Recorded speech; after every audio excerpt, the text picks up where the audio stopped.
신약성경 마태복음 28장 5절에서 7절 한 절씩 교독하시고 7절 말씀은 합독하시겠습니다. 천사가 여자들에게 일러 가로되 너희는 무서워 말라. 십자가에 못 박히신 예수를 너희가 찾는 줄을 내가 아노라.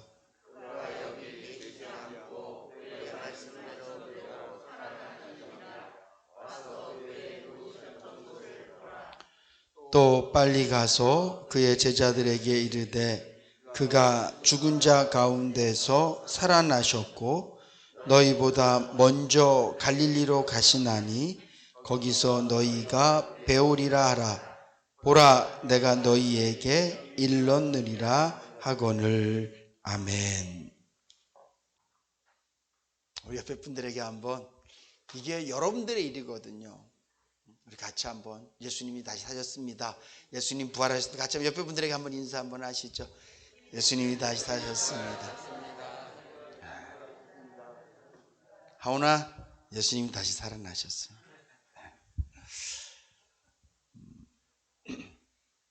기독교를 부활의 종교라고 얘기합니다. 이 부활이라는 것은 정말 중요합니다. 만약에 예수님께서 우리 죄를 위해서 십자가에 죽으시고 다시 살아나지 못하셨다면, 그분이 부활하지 않으셨다면 오늘 저와 여러분들은 우리 죄 때문에 죽으신 예수님 때문에 우리의 죄는 사해졌을 거예요.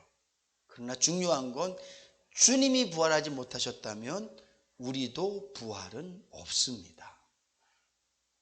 반대로 예수님께서 부활하셨기 때문에 저와 여러분들도 반드시 부활하게 될 줄로 믿습니다. 이 부활은 두 가지 의미의 부활이 있습니다.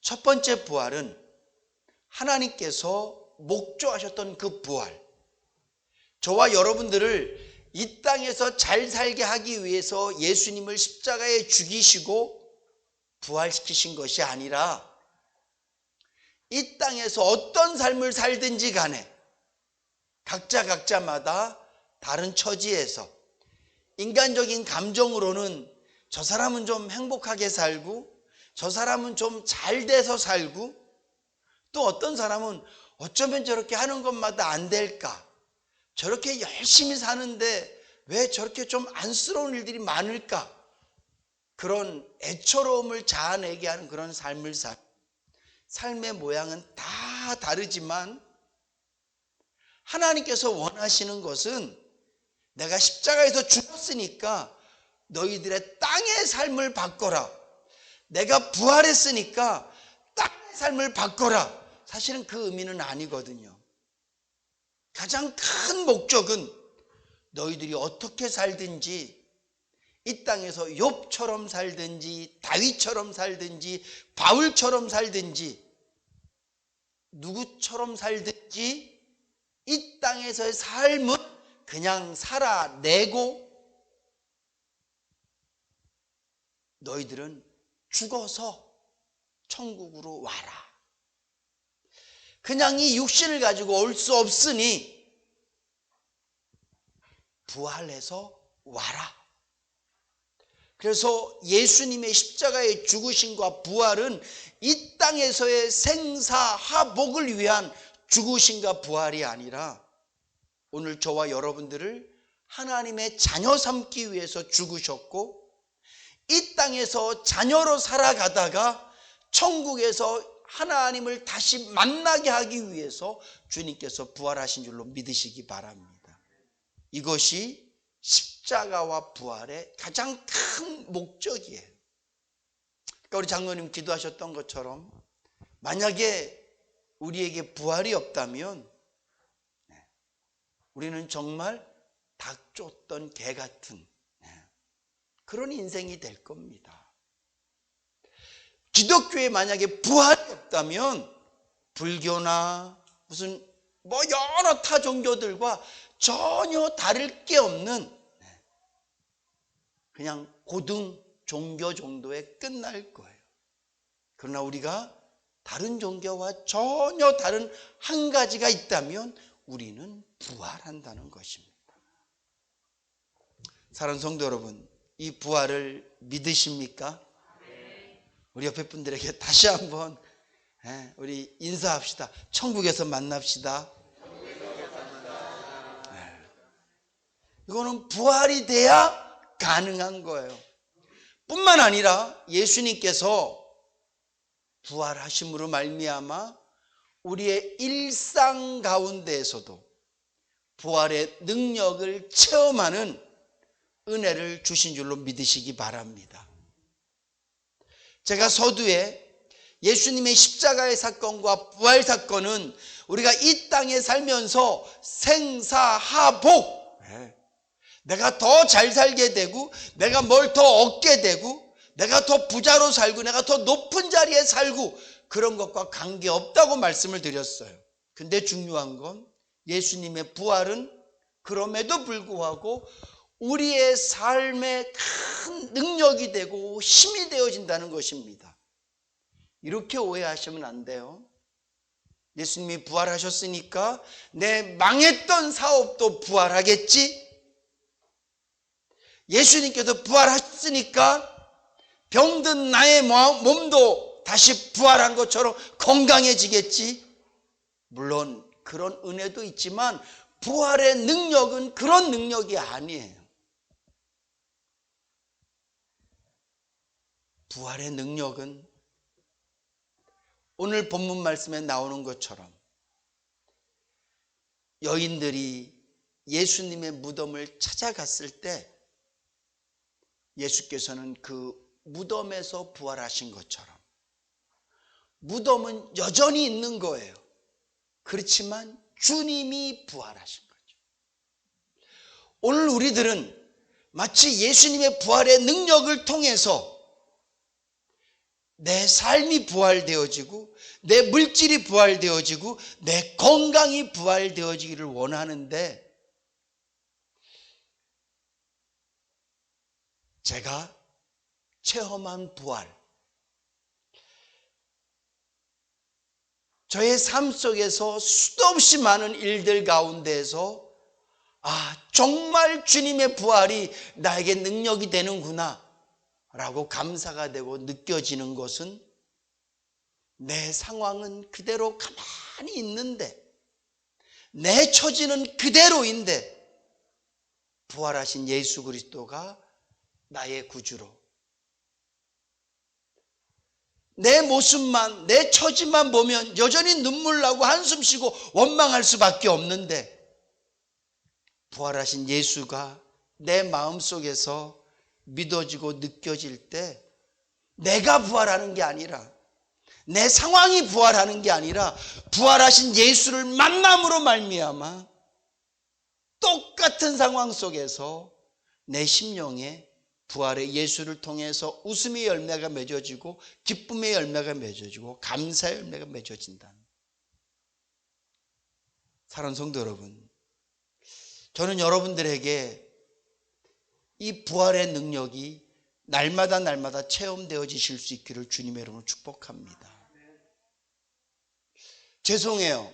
제가 여러분들에게 부활하신 예수님께서 여러분들의 그 가족의 어려운 상황들을 다 부활하셨던 것처럼 해결하실 것입니다.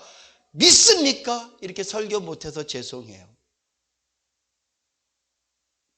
여러분들의 그 어려운 물질을 죽은 예수처럼 망한 여러분들의 사업을 예수님께서 부활하신 것처럼 여러분들의 사업을 부활시키실 것입니다. 믿습니까? 이렇게 설교하지 못해서 죄송해요. 여러분들의 육신이 아론의 마른 막대기처럼 점점 말라가고 점점 기운은 없지만 예수님께서 부활하셨던 것처럼 죽어가는 여러분들의 육신, 세포가 죽어가고 지능이 죽어가고 기억력이 죽어가는 여러분들의 인생 가운데 예수님께서 부활하신 것처럼 여러분들의 육신을 부활시키실 것입니다 라고 믿습니까? 이렇게 설교하지 못해서 죄송해요. 근데 참 죄송하지만 그것은 성경은 아니에요. 진리는 아니에요. 제가 말씀드렸죠? 진리는요, 명제여야 된다고요. 이렇게 말해도 맞아야 되고 저렇게 말해도 맞아야 돼요. 순서를 바꾸어서 얘기를 해도 언제나 그것이 모든 사람이 맞습니다라고 말할 수 있을 때 그게 진리거든요. 예수를 믿으면 부자 됩니다. 진리입니까? 진리 아니에요. 부자가 될 수도 있지만 부자는 다 예수 믿는 사람입니까? 예수 믿는 사람은 다 부자입니까? 그렇지 않단 말이죠. 우리가 진리가 아닌 것에 목숨을 걸지 마시고요. 우리는 진리를 따라가고 진리를 쫓아가고 진리를 바라보며 살아야 될 줄로 믿습니다. 근데 제가 드리는 이 말씀은 진리예요. 수도 없이 많은 어려움 상황 속에서 내 상황이 부활되어지고 내 상황이 새로워지는 것이 아니라 여전히 내 육신은 매일매일 피곤하고 지치고 매일매일 내 눈앞에 벌어지는 상황들과 일들은 내가 원한 대로 되어지지 않은데 내 심령 가운데 부활하신 예수 그리스도가 믿어지고 그 예수를 바라봐지는 순간 세상과 나는 간 곳 없고 연약한 내 모습, 나를 힘들게 하는 세상은 간 곳 없고 이 말은 사라졌다는 얘기가 아니라 내 의식 속에 내 생각 속에 없어지고 내 눈에 보이지 않고 오직 구속하신 예수, 부활하신 예수, 능력의 예수만 보이게 되는 줄로 믿으시기 바랍니다. 이건 진리예요. 제가 매일매일 체험하는 진리입니다. 성경이 말씀하고 있는 진리예요.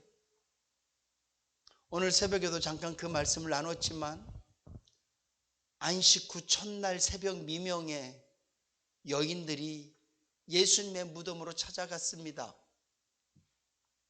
그리고 그들은 그곳에서 빈 무덤을 보았어요. 그리고 오늘 본문 말씀에도 나오지만 천사들이 여인들에게 예수님은 이미 부활하셨다. 그리고 그 여인들이 제자들에게 가서 이 소식을 전했습니다. 다른 성경에 보면 베드로와 또 한 제자가 무덤을 향해 달려가서 빈 무덤인 것을 알았어요. 또 마리아는 직접 그 무덤에서 예수님을 만나기도 했습니다. 그런데 그날 저녁이에요. 요한복음 20장 말씀에 보면 안식 후 첫날 저녁에 제자들이 따로 모였습니다. 문을 꽁꽁 걸어 잠궜습니다. 왜냐하면 제사장들이, 유대인들이 예수를 제자들이 훔쳐갔다고 소문을 냈습니다. 제자들도 잡아서 죽이려고 그들이 방을 붙였습니다. 그들이 문을 꼭꼭 걸어 잠그고 숨어 있었어요. 그곳에 부활하신 주님이 오셨습니다. 상황은 하나도 바뀌지 않았어요. 여전히 유대인들은, 여전히 제사장들은 제자들을 찾습니다. 그런데 그곳에 부활하신 예수님이 오셔서 너희에게 평강이 있을지어다. 예수님께서 못자국 난 손과 발을 보여주시고 창자국 난 옆구리를 보여주셨어요. 그때 제자들은 다시 용기를 얻습니다. 그런데 재밌는 것은요, 요한복음 21장 말씀에 보면 다시 베드로가 얘기합니다. 에휴, 나는 다시 고기나 잡으러 갈래. 그랬더니만 여러 명의 예수님의 제자들이 그러면 우리도 다시 고기 잡으러 갈래. 원래 직업으로 돌아가자. 근데 그 자리에 다시 부활하신 주님이 찾아오세요. 제자들의 상황은 하나도 바뀌지 않았습니다. 그런데 부활하신 주님이 찾아오셔서 베드로에게 네가 나를 사랑하니? 네가 나를 사랑하니? 네가 나를 사랑하니? 이렇게 예수님께서 베드로를 만나 주셨을 때 그 이후에 그들이 하나님의 성령님을 체험하고 그들의 삶은 완전히 바뀌어집니다. 성경 어디에도 베드로의 상황이 좋아졌다, 그 당시에 종교적인 상황이 좋아졌고 교회의 상황이 좋아졌다, 그런 이야기 없습니다. 상황은 점점 더 악해져 가고 예수님께서 예언하셨던 것처럼 그 예루살렘이 깡그리 다 돌 위에 돌 하나도 남지 않을 정도로 다 황폐해지고, 이후에 제자들의 삶은 로마에서 수도 없이 많은 곳곳마다 흩어져서 순교를 당하지만 사도 바울과 같은 고백을 한단 말이죠. 기뻐해라, 감사해라. 왜 그럴까요? 감옥에 있으면서, 곧 죽음 앞에 있으면서도 기뻐해라, 감사해라, 사랑해라. 어떻게 그럴 수 있을까요? 그들의 상황은 무덤 같지만 우리의 육신의 마음은 세상의 어떤 어려움과 힘듦을 보면 무덤처럼 굳어지고 깜깜해지지만, 그 위에 부활하신 예수 그리스도께서 우뚝 서시면 부활의 빛으로 모든 것들이 바뀌어졌기 때문인 줄로 믿으시기 바랍니다. 저는 우리 인해교회 성도님들, 제가 시쳇말처럼 자꾸 말씀드리지만 맞아요. 저도 여러분들의 상황이 좋아지기를 기도합니다. 여러분들의 자녀가 잘 되기를 기도합니다. 그런데 진리는, 복음의 핵심은 그게 아니에요. 어떤 상황에서도 부활하신 예수를 통해서 기뻐할 수 있어야 된다는 거예요. 부활하신 예수 그리스도를 통하여서 감사할 수 있어야 된다는 거예요. 이 말씀을 듣고 난 다음부터 여러분들 마음속에 그런 기대감과 소망을 가지실 수 있기를 주님의 이름으로 축복합니다. 나는 예수님께서 부활의 첫 열매가 되어주셔서 나도 예수님처럼 부활해서 천국에서 영원히 살 거야, 이 소망.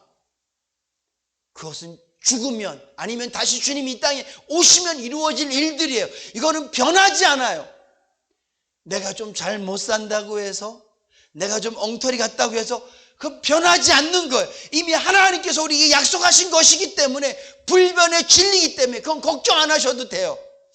내가 부활을 하기는 할까? 내가 천국 가기는 갈까? 걱정하지 마세요. 정말 여러분들이 하나님의 성령님을 통하여서 예수를 나의 구주로 모셨다면, 믿었다면 이 부활은 반드시 이루어질 우리에게 역사적인 한 날이 될 줄로 믿으시기 바랍니다. 근데 우리가 걱정해야 될 것, 우리가 늘 조바심 내면서 놓치지 말아야 될 게 있다면, 살면서 부활의 능력을 누리는 것은 우리가 놓치지 않기 위해서 애써야 돼요. 똑같이 예수를 10년 믿었습니다. 똑같이 예수를 20년 믿었습니다. 근데 어떤 사람은 매일매일 부활의 능력을 체험하며 사는 삶이 있는가 하면, 어떤 사람은 예수 믿기 전에도 그의 심령은 무덤이었었는데 예수를 믿고 수없이 많은 세월이 지나도 여전히 마음이 무덤인 사람들이 있단 말이죠. 지금 이 목사하는 얘기가 무슨 얘기지? 그게 무슨 의미지? 내가 힘든데 기쁨이 생긴다고? 내가 어려운데 기쁨이 생긴다고? 죽을 것 같은데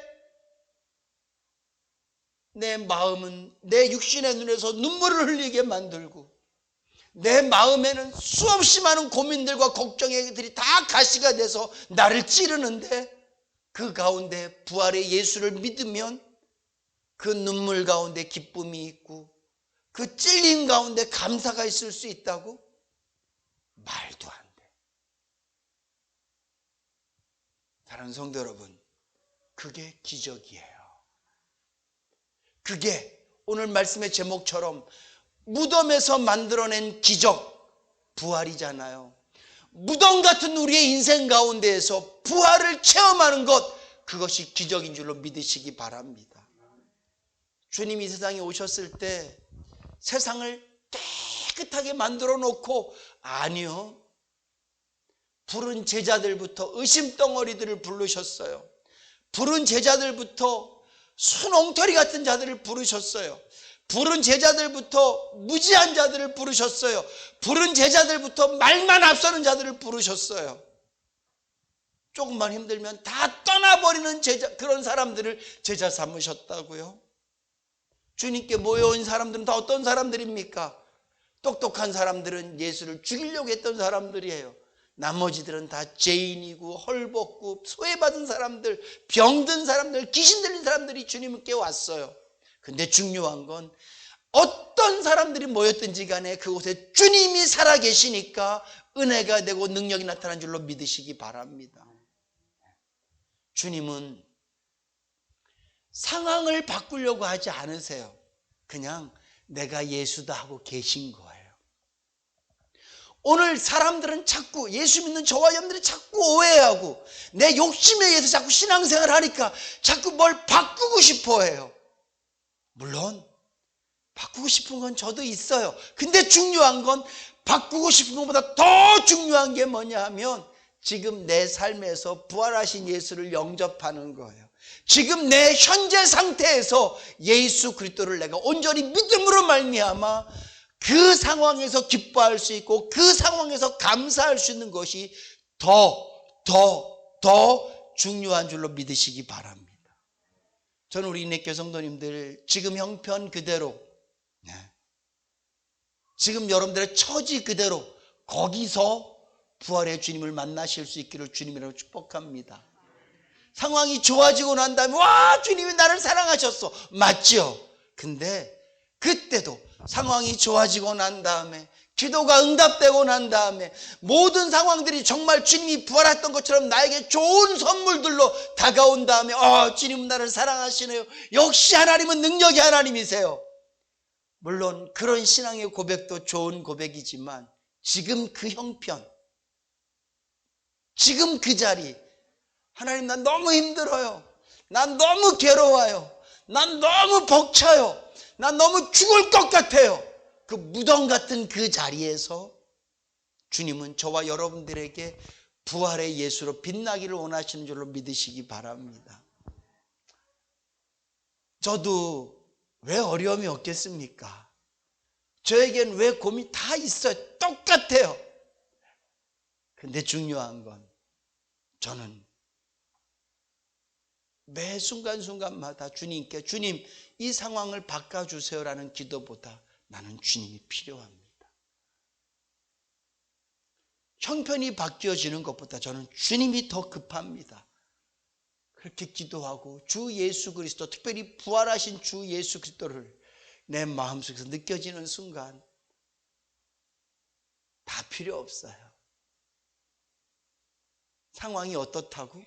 눈앞에 어떤 태풍이 온다 할지라도 괜찮아요. 왜냐하면 주님이 나와 함께 계십니다. 부활의 주님에 대해서 제가 늘 체험하고 정말 무덤 같은 내 상황 속에서 죽음 같은 내 처지 가운데서 예수 부활, 그 부활하신 예수님을 내가 손을 잡는 그 순간 내 안에 기쁨이 있고 평강이 있고 부활의 능력을 체험하는 은혜를 맛보게 된다는 것이죠. 사랑하는 성도 여러분, 오늘 이 부활주의를 맞이해서 여러분들에게 이 부활의 기쁨, 주님이 다시 오실 때 내가 죽어서 누리는 그 부활은 소망하는 거고요, 내가 이 땅에서 부활하신 주님의 그 부활의 능력을 얼마든지 체험할 수 있습니다. 예수님께서 부활하시고 난 다음에 40일 동안 이 땅에 계실 때 주님은 그 부활하신 예수를 제자들에게 체험할 수 있도록 만나 주셨거든요.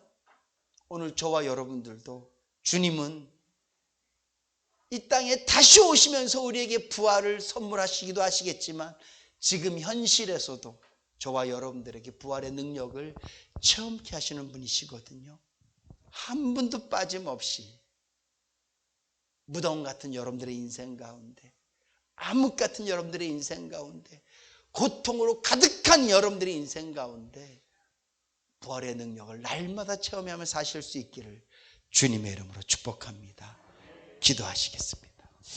좋으신 하나님, 예수 그리스도를 다시 살리셔서 우리에게도 부활의 소망을 주시고 또한 우리의 일상 가운데서도 부활의 능력을 체험하며 살게 해주셔서 감사합니다. 우리 성도님들 비록 이 땅에 살면서 세상 것은 조금 덜 누릴 수 있지만 부활의 능력은 빠뜨리지 않고 잃어버리지 않고 누릴 수 있는 은혜 받은 자들 다 되게 하여 주시옵소서. 예수님의 이름으로 기도드립니다. 아멘.